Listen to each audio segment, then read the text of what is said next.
I'm hoping we get a few more, but we've got the back row represented and the front row represented, so I appreciate you folks.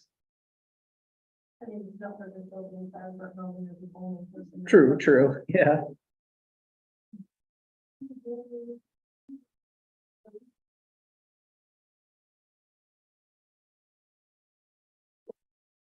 Well, I think we can begin. Welcome back, everyone.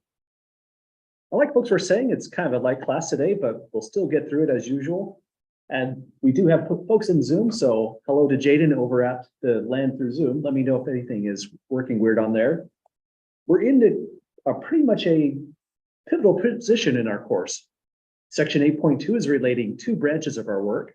Really, all we've been doing is descriptive statistics and some probability, but section 8.2 connects that work to what we're going to call statistical inference. We could define it, but it only really has meaning once you actually do those problems. But for a really loose definition of what we're trying to do there is we want to identify a population that we want to learn something about, take a random sample of representative individuals from that population, and calculate something along the lines of a confidence interval or do a hypothesis test, and relate it back to the underlying population, maybe saying the value of a statistic could be found in a certain range with a certain certainty, or we could do a specific test on a statistic if the average is greater than a quantity or less than a quantity and so on. So that's what we're getting into. Any questions at all, folks, before we jump back to section 8.2? Okay, let's take a look then. In section 8.2, this is pretty much where our section culminated when we came back on Monday. We took a look at the essential limit theorem and just made some remarks on how it tied into this information, dealing with the sampling distribution of the statistic p-hat. So instead of just going through the essential limit theorem cold, let's take another look at this before we get started today. Once I get Zoom to work out for me, one more moment here. Okay, I think we're all set. So the essential limit theorem is now telling us, actually, that's probably not going to be a good way to go. Let me use the ordinary drawing tools.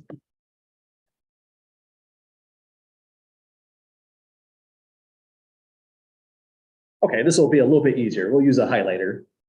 So the first thing that the essential limit theorem says, rule number one, is the average value of the statistic p-hat, the values that we expect to see on average, should be exactly the value of p itself.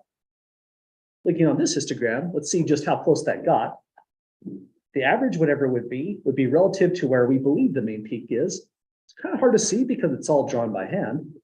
But if we project that point down, it's a point somewhere here on the x-axis.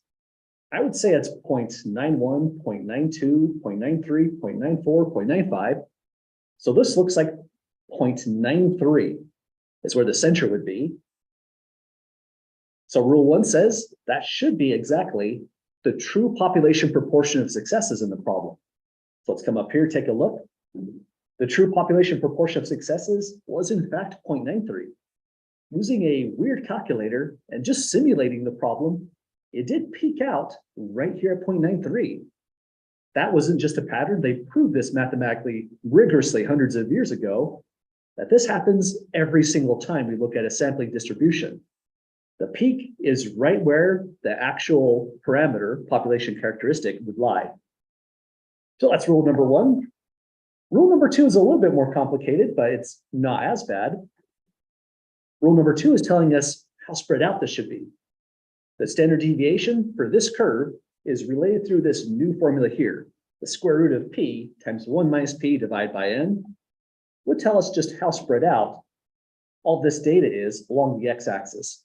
So that's where we're using that second rule. We don't have anything visual here to really show us exactly what it should be, but it's something we could calculate and then double check once we verify that. Then next thing it says here, if the sample size is large enough and the value of the statistic, the p right here, the 0.93, is not too close 0 or too close 1, we'll have a distribution that's approximately normal. This one was a real challenge here. At 0.93, it is close to 1.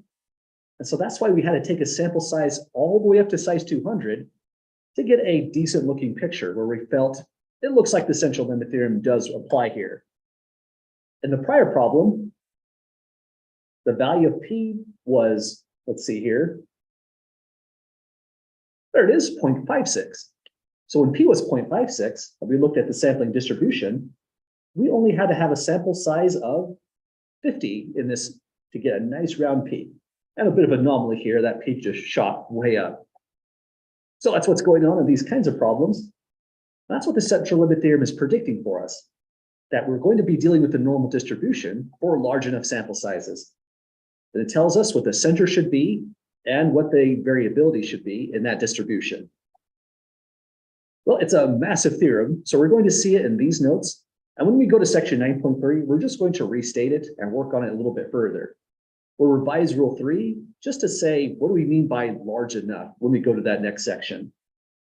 But any questions at the moment, folks, before we try out this theorem with this new problem here? Okay, we're not doing anything super fancy on this example, just looking at some of the moving parts, some of the rules 1 through 3 inside the central limit theorem. So it goes back to that same article we were looking at earlier. It says 56% of people participating in a survey of social network users said it was not okay to friend his or her boss. So that was the value they gave us. Then they said, let P denote the proportion of all users who feel this way. And suppose it's true that P really is 0.56. That's a huge supposition right here. And we're only making that assumption because we're dealing with the central limit theorem. In section 9.3 will admit the value of P is a population characteristic. It's truly just unknown. It's the thing that we're trying to find. So for the moment, we'll use this value just so we can see how the central limit theorem will work for us. And it says round to 4 decimal places if necessary. So first part says, suppose a simple random sample of 50 social network users is to be gathered. So we started with that information there. Maybe yellow is not the best color. Let's just use gray.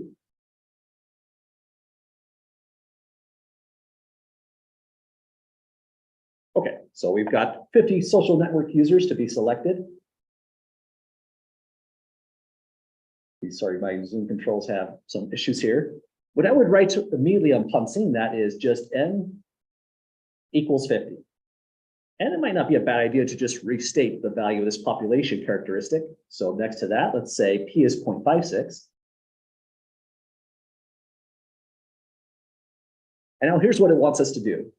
We want to calculate the mean and the standard deviation of the sampling distribution of P hat. So those are our two calculations.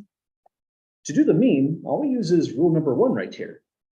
We can say mu is saying the mean of something. There's a small symbol right here. Let's zoom in on that. That might be kind of hard to read. That's just referring to P hat. We're talking about the statistic. So it's saying the average statistic that you would select is P itself once you go to run this study. So the mean of P hat equals P, then the value of P is 0.56. It's almost like we didn't do anything on that formula, but the formula was saying altogether that we expect the value of P hat, the sample's proportion of successes, to be about 56% when we go to select 50 social network users from that population. So strange formula, all we had to do is give the value of P.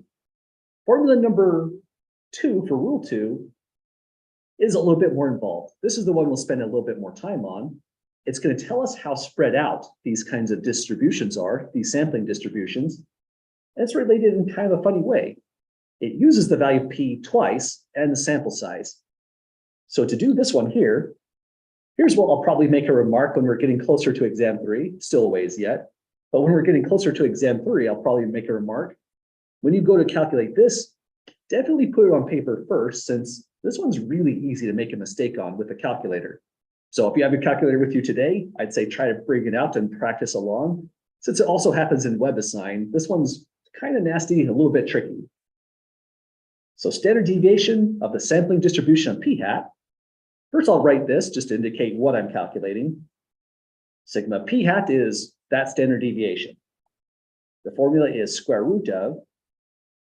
Let me highlight this in blue since we're using that value once again. It's P times 1 minus P.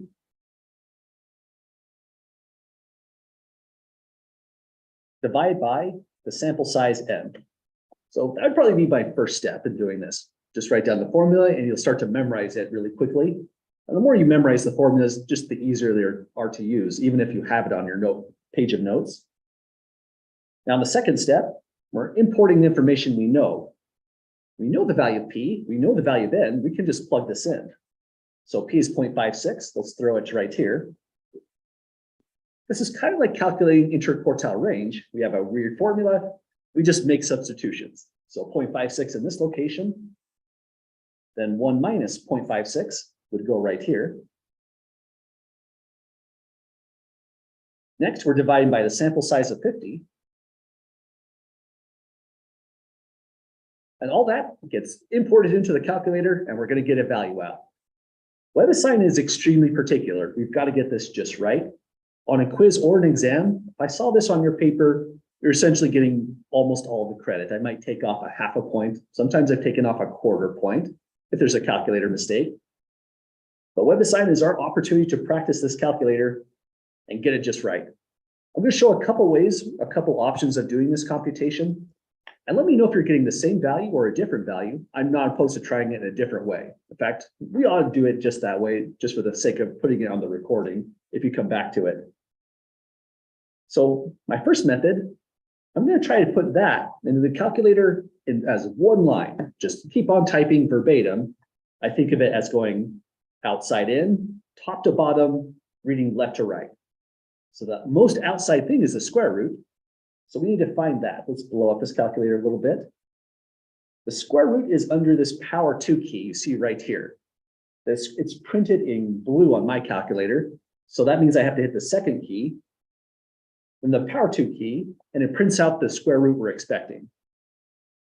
Now, the next challenge for us is, well, I was going to say order of operations, but things are being multiplied in the numerator, so I don't need to be as picky. You can literally put in 0.56, open a parenthesis, go 1 minus 0.56, close that parenthesis, and basically I'm putting this into the calculator verbatim the way I see it on paper. Next operation is a division sign, so let's hit division here, right under the power key.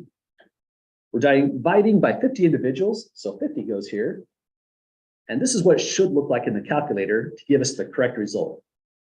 Let's hit enter and hope for the best. I got a 0.0701, that's a hard number to read for some reason. Let me try again. 0.0701997 and some change. Are folks getting that so far? Awesome, glad to hear that. Let's record this as 0.070199, and then we'll round it after.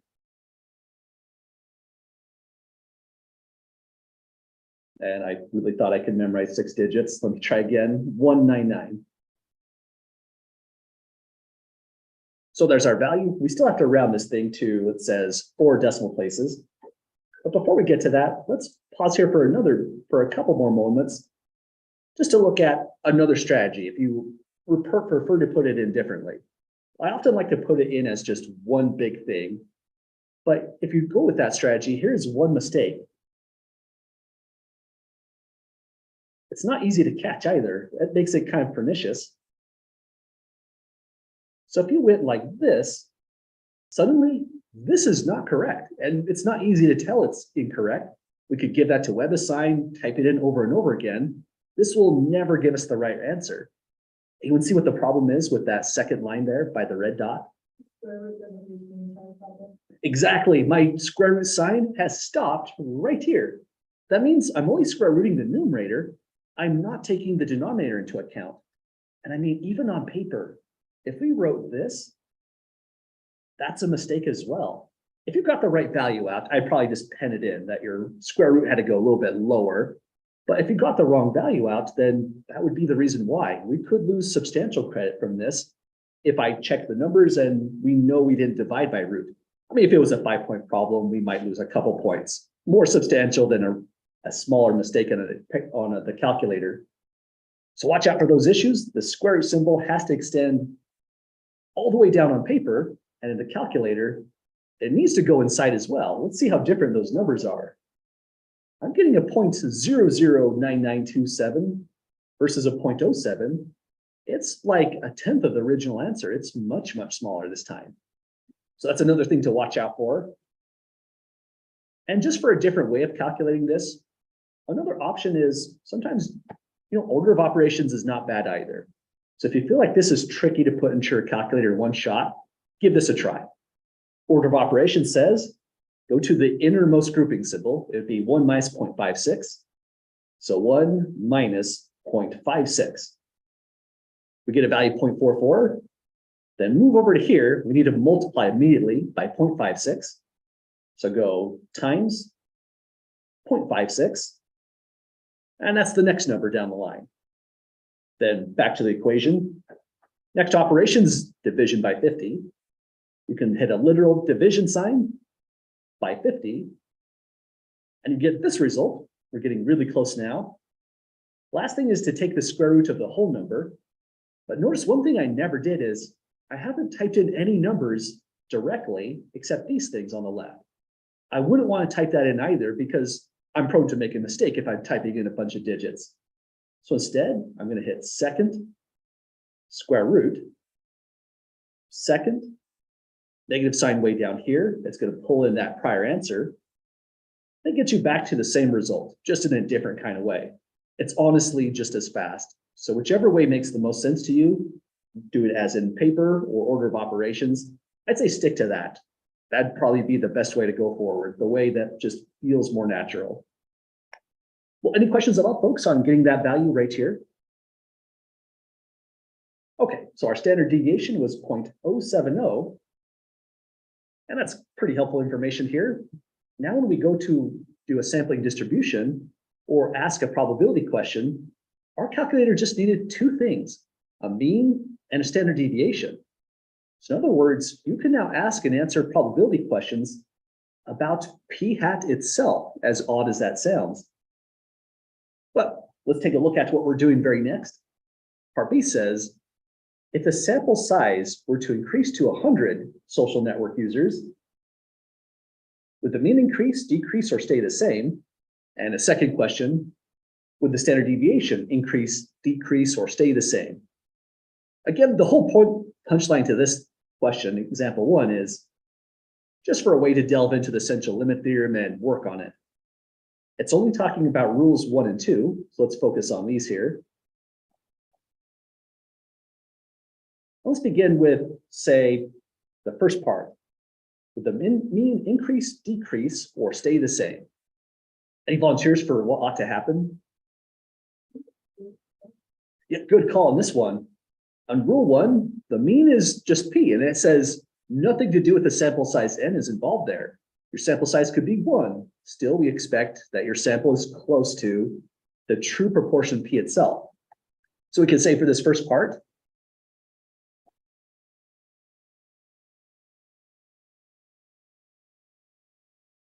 the mean, which is mu for a mean of p hat, our statistic, would stay the same since the formula does not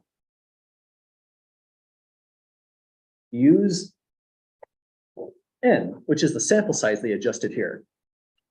So we went from 50 social network users to get a sample size of 50.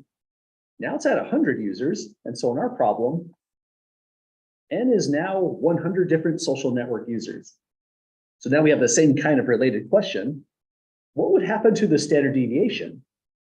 Would that thing increase, decrease, or stay the same? Well, this time n does come into play, right? It's in the denominator inside that square root. And there's a couple ways to do this question.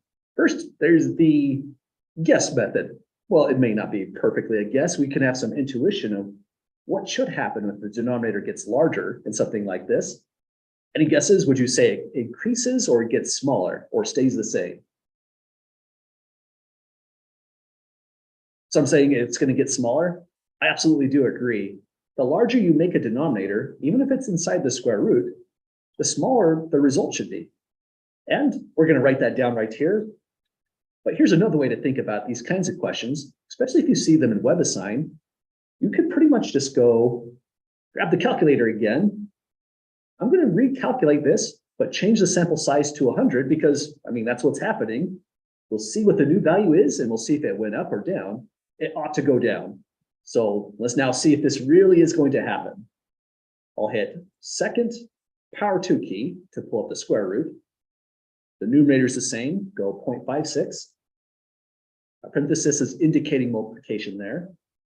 1 minus 0.56 in the parenthesis, and then close that parenthesis. Now we're dividing by the 100 social network users. And this is the value we all should be getting in this computation. I got a 0.049638 altogether. Are folks getting about that value there? Awesome. So yeah, it definitely went down. It went down by a good amount. But notice how we doubled the sample size going from the 50 users here to the 100 down here. But the size of this variability was not halved. That's really unfortunate. Let's take a look. 0.070. If we were to cut that in half, it would have been at a 0.035. We're closer to 0.5.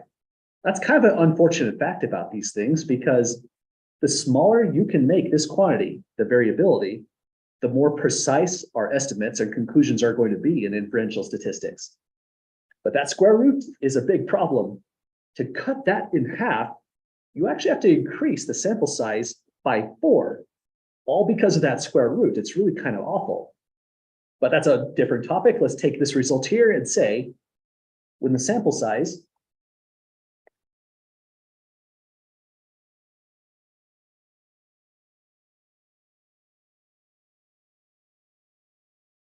increases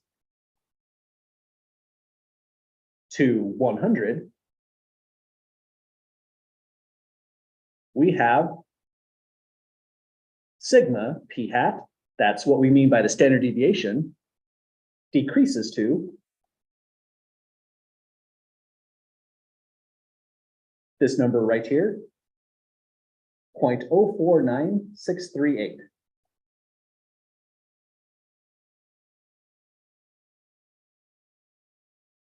So we did it, folks. That's delving in the essential limit theorem. We're going to do a lot more with it, but really we're just focusing on what are these rules 1 and 2 really saying in the theorem itself.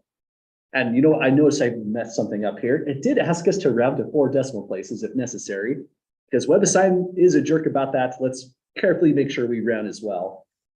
So on this first one to 4 decimal places, that's my 4th place highlighted. This one's going to round up since the position to the right is above 5.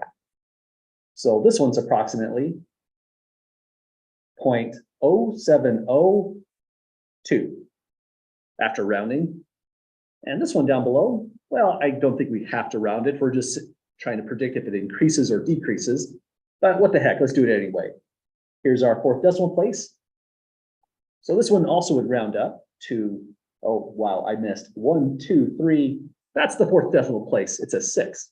Let me try again on this thing. 4th decimal place is 6, and the value immediately to the right is below 5. So this one rounds down. This one is approximately 0.0496. We've got our approximations in, and what we're going to do next is we need to close this little, I guess you could call it a loophole or vagueness when we said this. We are really in need of the normal distribution. It shows up in really strange contents.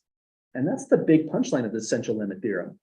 Under the right conditions, you have a normal distribution as a decent approximation, but n has to be large and p can't be close to 0 or 1. That's cryptic, right? We can't really do much with that.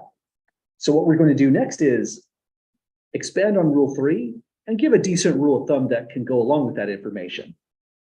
So that's the content of this right here.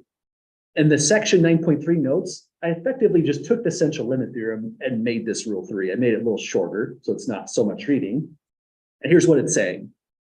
The farther the value P is from 0.5, the larger your sample size n must be in order for P hat to have a sampling distribution that is approximately normal. That's what we're looking for, normality, so we can run through our methods. And this rule is considered to be, our author says, conservative. That's always a weird word to throw in there. But what she means by conservative when she says that is, if these rules hold here and here, then not only do you have a pretty accurate estimate, it's actually excellent. She's making your sample sizes a little bit larger than they might have to be in certain contexts, just to make sure we are really getting a great approximation here. So that's what is meant by conservative. This is giving you a high sample size in a certain sense. So the rule is we need both NP, N1 minus P, to both be at least 10, greater than or equal to 10. Then the sampling distribution of P hat will be approximately normal. That's kind of cryptic. That's N is the sample size for sure. P is a population characteristic. But what this is really saying altogether is, if you calculate N times P, then that is just going to be the at least 10 successes that's being referred to right here. When we calculate N times 1 minus P, well, P is a population proportion of successes. By the complement rule, 1 minus P is a population proportion of failures. So that would be at least 10 failures in the sample. Sometimes our problems just tells us there were this many successes, this many failures. Other times our problem is going to give us the value of P, or potentially P hat. And so what that means is sometimes we use these equations here because we have to. Other times we're just counting because they give us the data in that format. Kind of annoying in a way. This particular rule has two rules of thumbs. They're used depending on the situation. We will use both and show why we use this formula versus just counting successes or failures when it comes up in section 9.3. But so far, that's our rule of thumb for deciding how large should the sample size n be for this statement right here to really be believable. Well, any questions at all, folks, with that statement here? Okay, well, this is our second example, and these notes are strange. I did mention section 8.3, it's really not going to be an exam section. It's probably not going to be a section I ask a quiz on either. It's the most abstract section in this whole entire book. But example 1 is in WebAssign, and so is example 2. So these are the things that are in the homework, but we're not going to be badgered about it too much further. What we will do is take the central limit theorem and work with it in the further sections. So this is a bona fide WebAssign problem. They're asking, for which of the following combination of sample sizes, those are the n values, and the population proportion, would the sampling distribution of P hat be approximately normal? So we're going back to that original question, or that original statement right here. They give us n and they give us P. Honestly, it's a pretty fast kind of question. All we do is literally take n times P and verify it exceeds 10 at least.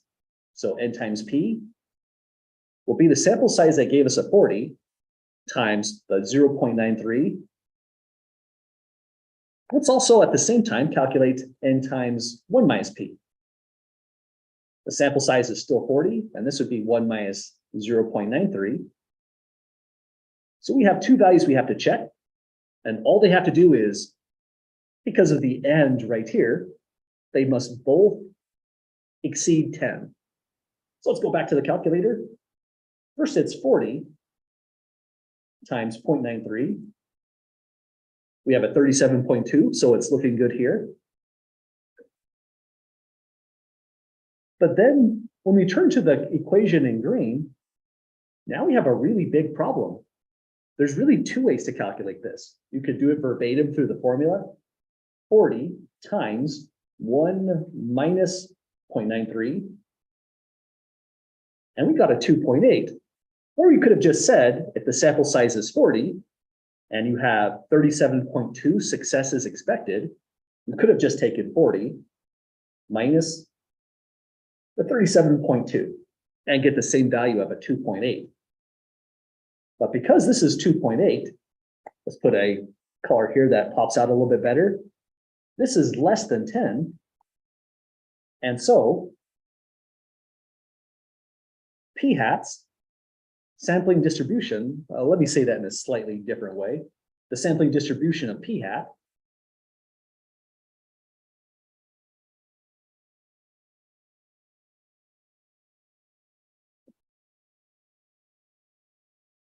is not normal.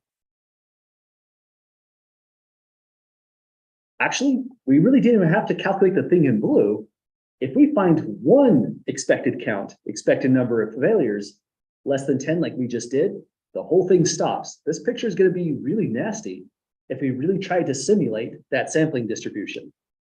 And because it's really hard to do this problem without a picture and really know what it means, let's do that. Let's simulate the sampling distribution for this one. The claim is it's going to look bad. It won't be symmetric. It might not have the mound shape that we're expecting. So the way we'll do that is we're trying to produce one of these once again. We need a special calculator that will never be required for us to use on quizzes, exams, or WebAssign. So just a reminder, this is only so we can get a picture behind this problem. It's too abstract already. We need something to look at. So here's the calculator. It's loading, trying. Ignore all the warnings there, and let's just put in our information. So, hey, we have the same value, 0.93. That's kind of a weird coincidence. But our sample size is way down here at 40, so let's change that. Then this simulates doing one random sample of size 40 from this population. This calculates the statistic, the number of successes in the sample. And this puts all those values in a histogram. Oh, I missaid something right here. Sorry, this repeats the process of gathering a random sample of size 40 1 million times to get 1 million different values of p-hat, all of which are going to go in a histogram. So here's what it looks like. And yeah, that's pretty bad, right? I would not consider this approximately normal at all. And it has a weird gap right here.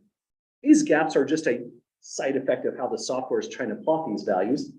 Certain values for this categorical data cannot actually even be obtained for size 40. So it looks like there's a void right here. If we change the widths of the histogram, it would close right back up. But yeah, that's definitely not normal. And this is what the picture would have looked like.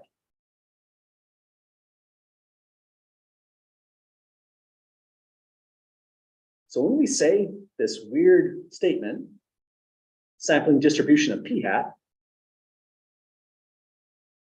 this is what we mean right here. That's the approximate sampling distribution of p-hat.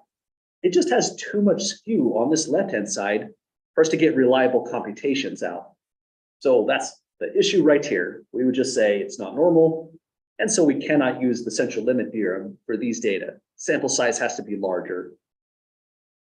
Well, any questions, folks, about that so far? Okay, so that's our rule of thumb right here. It's presented in two formats. That's a bit of an irritation. Let's try this out one more time on our part B.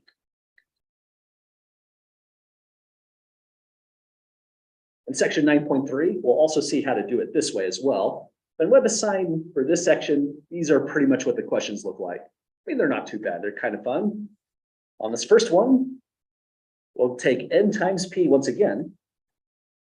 So that's a sample size of 25 times 0.40. And automatically, this looks bad, right? Because we had a sample size of 40 and it failed. This is not normally distributed at all. We drop the sample size to 25, we have an even bigger challenge. But the sample size is not the full story.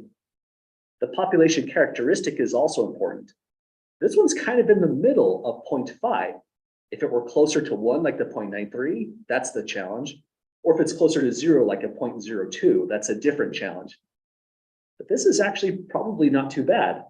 Let's calculate it. It's about 40% of 20, excuse me, it's exactly 40% of 25, which is about 10.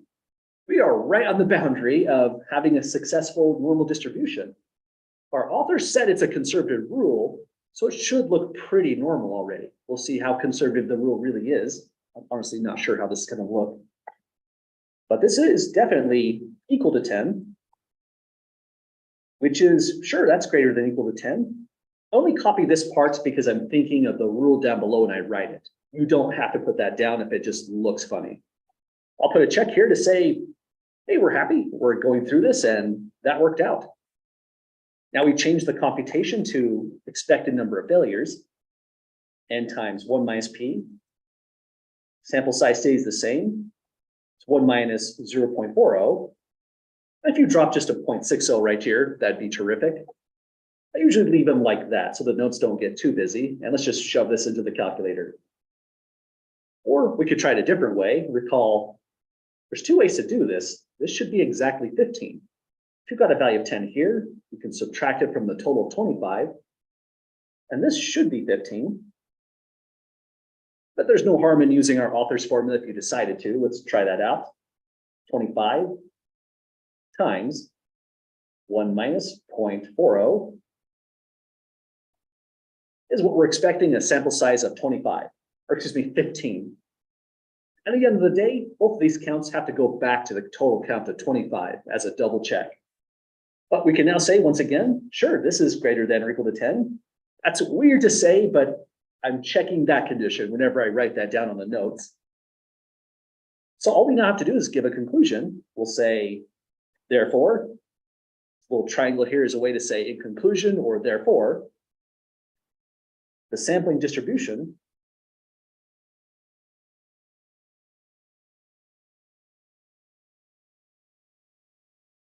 of p hat is approximately normal. That means the essential limit theorem is giving us something that is really effective here by these counts. It was right at the boundary, so let's just see how close this really is. So as a web assigned question, this problem is completely over. All we're trying to do is put a picture to it. So we need to change two values here. Starting on this one, the true proportion of successes is 0.40. That's our population characteristic. Our sample size is dropped to 25. So now if we simulate using this information, here's what we'll get. Not too bad. It looks like it's got a really long peak right here. Again, some weird anomalies and side effects on the widths of the histograms. But I would definitely say, yeah, we're not looking too bad here. This is approximately normal. If we rebend the histograms a little bit differently, that peak probably didn't have to be as high on this one. But let's put this picture down. So finally, when our author says we have a conservative rule here, here's what conservative looks like. A sample size is not great. This approximation isn't necessarily terrific. It's just on the boundary of when we would have said, no, we cannot use a normal distribution. But if we did put a curve to this, aside from that main peak right there, which has a lot of data accumulating, it can even off if we rebend the histograms, just move them slightly over. I would say, yeah, that does look approximately normal to me as well. There is really very little skew I could even identify on looking at this, maybe a touch to the right. But we did it, folks. That's the central limit theorem. This is a really abstract section, so sorry about that. But the good news is the problems in WebAssign aren't too bad. They're just delving into certain parts of the theorem, as well as this rule of thumb right up here. And also, pretty much what we're doing with the central limit theorem is developing it into a series of formulas for confidence intervals and hypothesis testing. Well, we finished the notes here, folks. Any last questions before we turn to the next section? Okay, so let's save this here.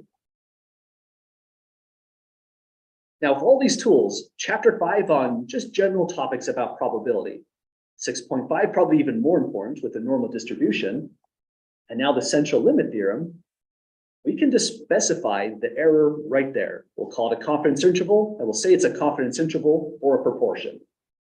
So let's go to those notes. And here's how it starts. I had a revision that I found out 10 minutes before I left my office coming to class. Really sorry about that. That's a bad time to catch a typo. I did fix the notes as the PDF on Moodle. So this has the correction right inside of it. And I did fix the notes. If anyone's using these Word documents right here, the blank Word documents, I did revise it here as well. So it's all been corrected. And my typo, if you're curious, especially if you printed them out already, is right here. Those P's in that location and that location should have had the hat on them. I forgot to put the hat. I had just had an ordinary P. So if you put just a quick hat like that on top of your P's, you've got the right information. Again, sorry about that. That's a bad place to have a typo. The good news is it's in one location. It should be as it is right here. I only had one spot that was trouble. Well, let's return to the central limit theorem. It's a theorem that we've been using and taking a look at for a while. We'll use that theorem to come up with a confidence interval. And our author just has some description of what she means by a confidence interval. It's going to be a range of numbers or an interval of numbers that we think the population characteristic, that's P right here that we're talking about, should be inside that interval. The first time we used the central limit theorem in section 8.3, we assumed values of P just so we can see how all this kind of stuff works. But going forward, starting in section 9.3, we have this assumption. The population characteristic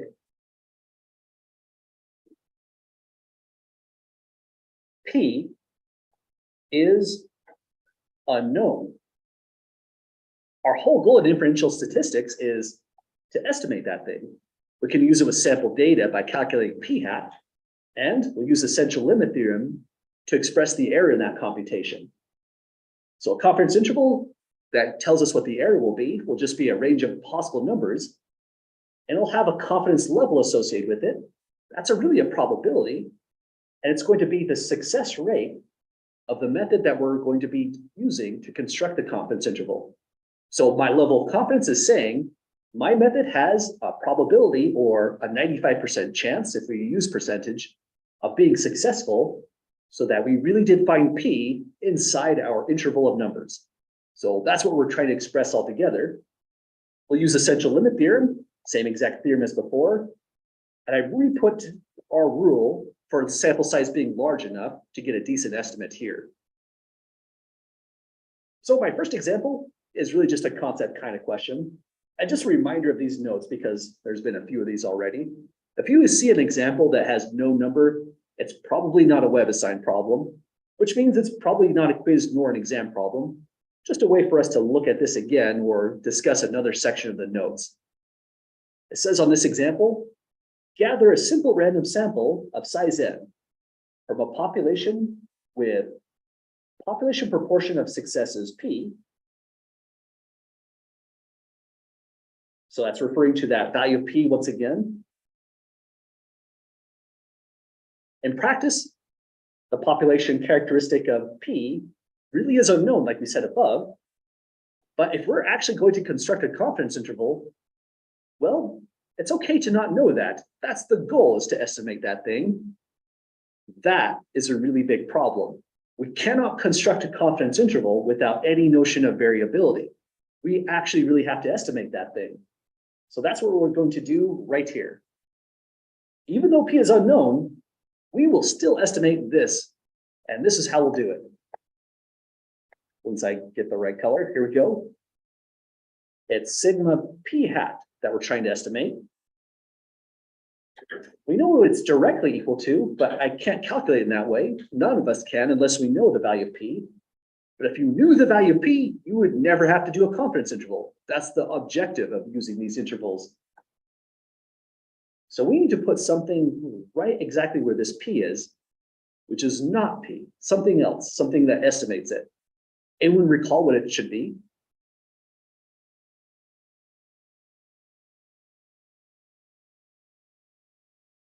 Yeah, go ahead. Really close. It's going to be the p hat. I think you were saying that just essentially. So yeah, that's kind of the idea. If we go back to, oh, where am I going? If we go back to the section we were just in, section 8.2, it's really this picture here. P, it's unknown in any real kind of study that we're trying to do with statistical inference, but we gather a random sample and we calculate the statistic p hat. Then that's the big punchline right here. We can make an estimate that something unknown takes the value of the statistic. Let's do that right here and right now. We're putting a p hat right here, hence the typo, sorry about that. And it's going to be a p hat in this location times 1 minus a p hat, divide by the sample size n, where p hat is approximately equal to p itself. That's essentially what rule 1 is saying, that when you go to calculate a statistic p hat, on average, you're getting the value of p altogether. So this is our estimate. This is what allows finally us to calculate a confidence interval using all of our work, including the central limit theorem, but we do have to make an estimate right there. Any questions about that so far? Okay, this quantity here is so important it actually has a name, and that's the definition right here. We're going to call it the standard error. That's a really weird name. It makes us feel like we did something wrong. It's just saying this is going to be used to find the error in this estimation here. And this is the standard estimate to make that happen. So it's got a very, very funky name. It also has some strange symbols. We're going to write SE to stand for standard error. The parentheses are literally read as of. If you take in college algebra, work with functions, it's really just function notation. So down here, this is saying the standard error p hat is defined in this particular way. Let's bump that up a little bit. And it's really crucial we get p hat right there because that's where our sample data is going. We use the data from the sample, throw it in right here. Now we've got an estimate for that quantity, and the whole confidence interval is about ready to be specified. Any questions, folks, about dealing with that standard error there? Okay, we're on to the next portion of the notes. Now we're just putting it all together. And here is the formula. It's a large sample confidence interval for a population proportion P.